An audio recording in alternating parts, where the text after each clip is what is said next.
hybrid warfare and also blockchains. So yeah, this is going to have like the small amount about blockchains at the beginning, then the sort of middle bit that might seem slightly unrelated, but I promise when we get to the end, it sort of comes together. So the too long didn't listen is by maintaining a decentralized ledger of who said what and when, we can combat some of the minor or more minor effects of hybrid warfare. So really quickly, the permaweb is a decentralized immutable web that's built on top of the system that we call Arweave. Arweave is a decentralized storage network that's built on top of a kind of blockchain that we call a blockweave. A blockweave is essentially just a modified blockchain where you can store very large amounts of data on the chain itself. And we do that by, instead of just including the hash of the last block in the production of the next block, we also include the entire contents of a randomly chosen previous block. What this does is it incentivizes miners to store copies of those old blocks and reproduce them at the appropriate moment. Thank you. Yeah, so this is essentially just kind of on-chain storage that scales. On top of this Arweave layer that we launched about 8 months ago now, there's also what we call the permaweb, which is essentially just a way that you can point a browser at contents in the Arweave and have it served back to you. So you can store a web page inside this thing, and then you go to arweave.net/hash, and it'll take you directly to that content and it'll render in the browser. But the critical thing here is, once that data has been written into the permaweb, it's there forever. As long as there's an Arweave node around, you can find it somewhere in the network. And this means you essentially just get rid of the idea of the 404. So that's the kind of outline of the technical side, but now, yeah, the kind of mission is essentially to, just as the web connected people over very large distances, so on my phone I can talk to my partner who's hundreds or thousands of miles away even, and it feels instant. The Arweave's permaweb is attempting to connect people over very long periods of time. So the idea is you should be able to write a blog post, put it on this thing, and then it should be there for someone else to read in 20, 30, or even 100 years' time. Okay, so now hybrid warfare. Right, so the basic principle of this system is that information controls people's actions.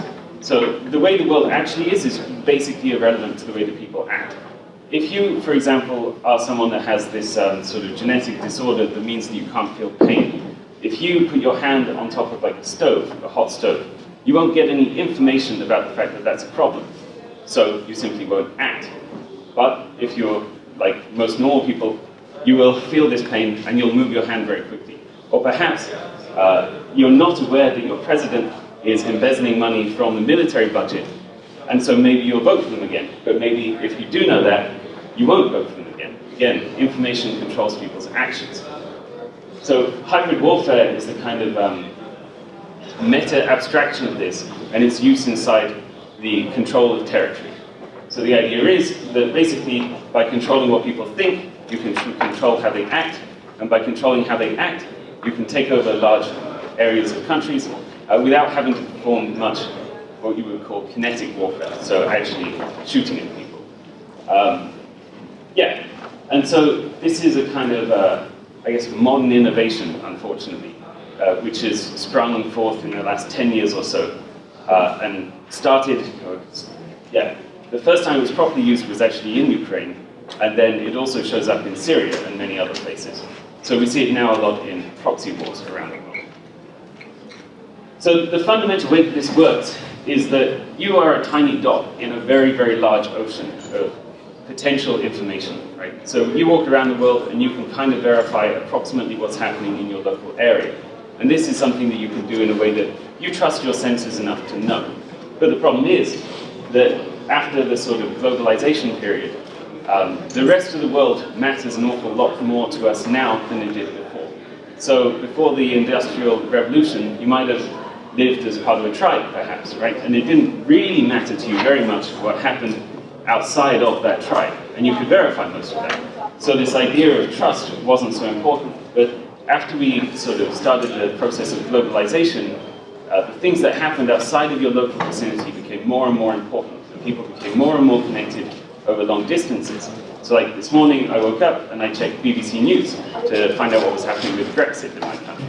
I don't have any knowledge of what's happening in Parliament that I can really verify.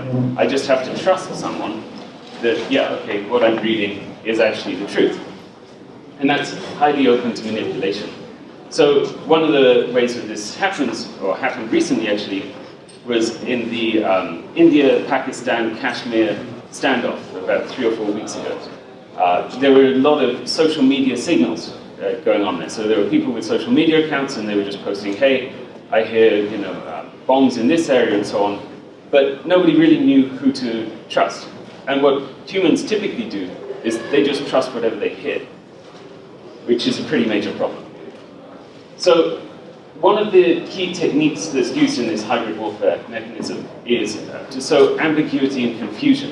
It's not so much that you want to convince people of your point of view or your propaganda line. It's much more effective actually just to get them to believe that they don't know the truth.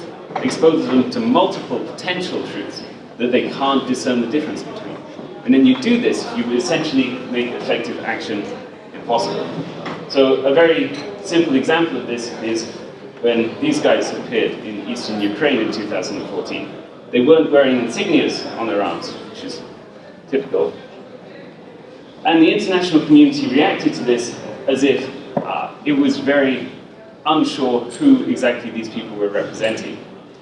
And as a consequence to this, they didn't react very strongly at all.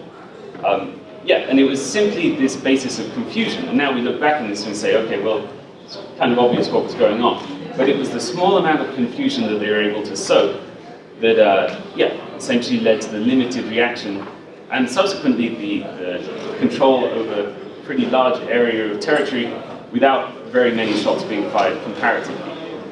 So one of the other techniques that happened in this case was that a piece of information was seeded into the information space, so people published reports about things, and then these got picked up by other people and repeated, and then those original sources were deleted. And what this does is it means that you can never really be sure who said what and when and why. There is no responsibility or accountability for the information that's in the information space. So, we're getting close to blockchain now. With a blockchain-based record of history that can't be censored or altered after the fact, you can at least make it clear who said what at what time in a way that can't easily be, in fact, at all, be censored or altered later.